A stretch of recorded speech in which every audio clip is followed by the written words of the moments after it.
Welcome to Finding Holiness, where we delve into timeless Torah wisdom, revealing the sacred in everyday moments. Join us on a journey to elevate your spirituality and discover holiness in every aspect of life. I'm your host, Rabbi David Kadosh, and together, let's embark on a path of spiritual exploration. I hope you enjoy this next episode. Parashat Yitro summary. When Moshe's father-in-law Yitro heard what happened in Egypt and the great miracles that Hashem did for Bnei Israel at Yam Suf and against Amalek, he decided to join Klal Yisrael. He brought back with him Moshe's wife Tzipporah and his two sons, Gershom and Eliezer. When Yitro arrived, all of Klal Yisrael with Moshe at the head went out to greet him. Moshe personally served Yitro and the elders a meal. Yitro noticed that people were waiting for a long while for Moshe to answer and judge their questions. Yitro suggested that Moshe implement a series of judges under him. Hashem told Moshe he needs to listen to Yitro's suggestion. On the first day of Sivan, Bnei Israel arrived in Midbar Sinai. On the second day, Hashem asked if they wanted to accept the Torah. They responded, Na'aseh, we will do.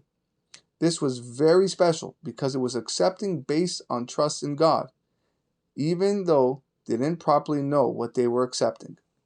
On the third day of Sivan, Moshe brought the answer back to God. Hashem told him to make a border around Har Sinai so no one would go up on the mountain.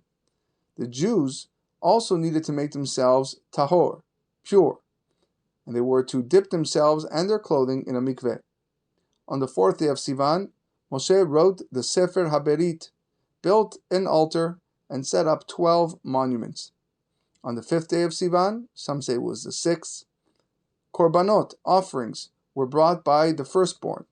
Moshe read the Sefer HaBerit, and Bnei Israel said, Na'aseh v'nishma, we will do and we will hear.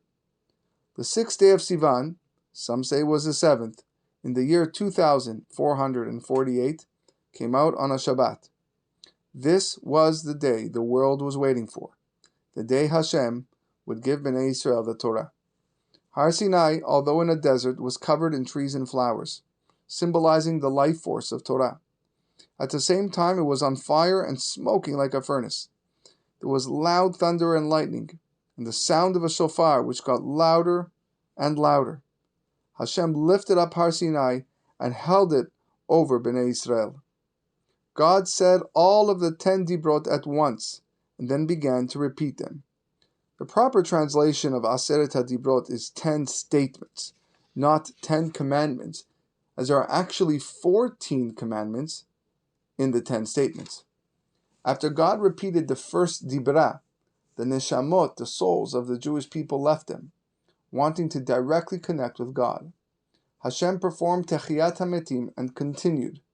They died again, and after being revived, they asked that Moshe continue with the rest. Here are the Aseret HaDibrot. Anochi Hashem Elohecha. Number 1, believe in God. Number 2, Lo yeh lecha Elohim acherim al panai. Do not have any idols. Number 3, Lo tisa et Shem Adonai Elohecha lashav. Don't say God's name in vain. Number 4, Zachor et Yom HaShabbat lekadesho. Remember to make Shabbat holy. Number 5, Kabed et avicha ve'et imecha. Honor your father and mother. Number 6, Lo tirsach. Do not murder. Number 7, Lo tinaf. Do not commit adultery. Number 8, Lo tignov. Do not kidnap.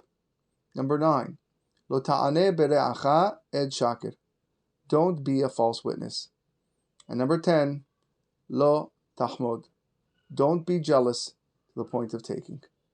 Afterwards, Hashem told the Jews they may also not make images of people, or the sun, or the moon, or the stars, even if the intention is not to worship them.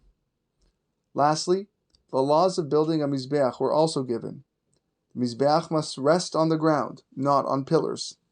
The copper Mizbeach in the Mishkan was to be hollow and filled with dirt. For this reason, one of its names was Mizbach Adama, the altar on the ground. When making the Mizbeach, one may not use metal to cut it, as the Mizbeach brings peace and lengthens human life, and metal can be used for weapons, which can bring war and shorten human life. Leading up to the top of the Mizbeach should be a ramp, and not steps. Why? Because that is more modest, more tzniut.